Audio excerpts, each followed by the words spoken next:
کہ اس دیش میں جو ہے ملک ہندوستان میں ہم یہ نہیں چاہتے کہ پاکستان، افغانستان، بنگلہ دیش ان 3 ملکوں سے کوئی مسلمان میرے ملک میں آئے اور رہے، یہ میں بالکل برداشت نہیں کروں گا۔ لیکن اگر انہی ملکوں میں یعنی افغانستان، پاکستان، بنگلہ دیش میں کوئی نان مسلم اپنے آپ کو انسیف محسوس کرتا ہے، کوئی اپنے آپ کو سیف محسوس نہیں کرتا ہے، اس کے لیے ہندوستان کھلا ہے، وہ آئے اور ان کا ویلکم کرنا چاہیے، ان کا سواگت کرنا چاہیے۔ مولانا مدنی صاحب کہتے ہیں، میں اس پر بھی تبصرہ نہیں کروں گا، اس پر بھی آپ اپنی ہی رائے رکھیں گے۔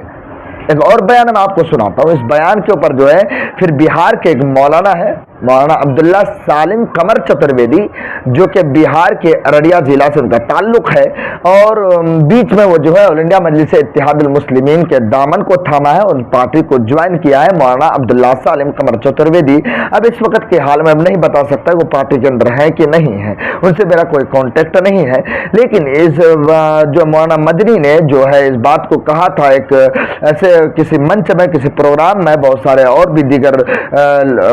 علماء بیٹھے ہوئے ہیں اور دیگر سیاسی رہنما بھی بیٹھے، اس منچ سے مولانا مدنی اپنی زبان سے یہ بات کہہ رہے ہیں کہ میں یہ بالکل بھی نہیں چاہتا، یہ میری بالکل بھی خواہش نہیں ہے، میں بالکل اس بات کی مخالفت کرتا ہوں کہ اس ملک ہندوستان میں کوئی مسلم قیادت کھڑی ہو، یعنی کوئی مسلم لیڈر کھڑا ہو اور مسلمانوں کی قیادت کرنے کی کوشش کرے، مسلمانوں کی پولیٹکس کرنے کی کوشش کرے۔ یہ مولانا مدنی جو ہے اپنے بیان میں کہہ رہے ہیں، اب سنیے ذرا، اس کے بعد عبداللہ سالم کے بھی میں بیان سناؤں گا، اس کے بعد جو اس پر تبصرہ بھی میں کچھ تھوڑی دیر کے لیے کروں گا۔ سنیے پہلے بیان کو۔ بحیثیت مسلم کے اپنا کوئی پولیٹیکل لیڈر بنائے، اس کا ویرودھی ہوں، اور اس کو میں مسلمانوں کی مخالفت سمجھتا ہوں۔ میں ان کو بہت اچھا آدمی مانتا ہوں، اسد الدین اویسی صاحب کو، لیکن یہاں پر میں ان سے بالکل ڈس ایگری کرتا ہوں کہ وہ مسلمانوں کے، انڈین مسلمز کے پولیٹیکل لیڈر بننے کی کوشش کر رہے ہیں۔ اس کو ہم کامیاب ہونے نہیں دیں گے کسی قیمت، بالکل نہیں ہونے دیں گے۔ آپ حیدرآباد کے پولیٹیکل لیڈر بن جائیے، وہ ٹھیک ہے، مجھے وہاں تک بھی منظور ہے کہ وہ آندھرا اور تلنگانہ کے بن جائیں، اس سے آگے نہیں جانا چاہیے، مہاراشٹر میں نہیں آنا چاہیے۔ سنا آپ نے مولانا مدنی کیا کچھ کہہ رہے ہیں؟ مولانا مدنی یہ کہہ رہے ہیں کہ میں یہ چاہتا ہوں، میری یہ ذاتی رائے ہے اور ہم یہ جمعیت کا بھی یہ جو رائے ہے کہ اسد الدین اویسی جو ہے صرف اور صرف حیدرآباد کا لیڈر بن جائے، حیدرآباد سے آگے ہم کو بڑھنے نہیں دیں گے۔ ہاں، یہاں تک میں برداشت کر سکتا ہوں کہ وہ ریاست تلنگانہ اور ریاست آندھرا پردیش کے وہ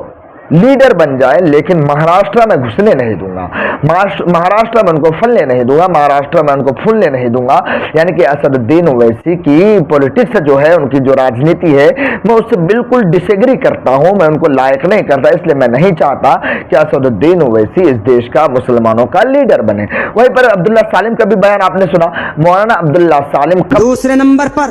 مسلمانوں کو بحیثیت مسلم اپنا کوئی سیاسی لیڈر نہیں چننا چاہیے، یہ بھی غلط سوچ ہے۔ ہندوستان ایک آزاد ملک ہے، لیڈر صاحب، جنرل سیکریٹری صاحب، کوئی بھی یہاں پر اپنا سیاسی لیڈر چن سکتا ہے، ہندو مسلمان کو چن سکتا ہے، مسلمان ہندو کو چن سکتا ہے۔ آپ کو کہنے کا ادھیکار نہیں ہے کہ ہم کسی کو مہاراشٹر کی سرزمین پر ان کی جماعت کو ہم پھیلنے نہیں دیں گے، آپ کی زبان سے یہ بات شوبھا نہیں دیتا۔ لیڈر ہے وہ اس وجہ سے جب شریعت میں مخالفت ہو رہی تھی، جب شریعت میں مداخلت ہو رہی تھی، تو تنہا پارلیمنٹ میں اگر کوئی 3 طلاق کو لے کر اگر کوئی بولا ہے تو بیرسٹر اسد الدین اویسی تھے۔ اگر کسی نے بولا ہے سیمانچل، جو کہ پورے ہندوستان میں ایک پچھڑا علاقہ مانا جاتا ہے، سب سے بیک فٹ علاقہ مانا جاتا ہے، علاقہ سیمانچل کو، اگر اس سیمانچل کے لیے سنسد بھون میں کوئی اگر بل لایا تھا، وہ بیرسٹر اسد الدین اویسی تھے۔ جب بیرسٹر اسد الدین اویسی مسلمانوں کی بات کرتے ہیں، مسلمانوں کے لڑتے ہیں،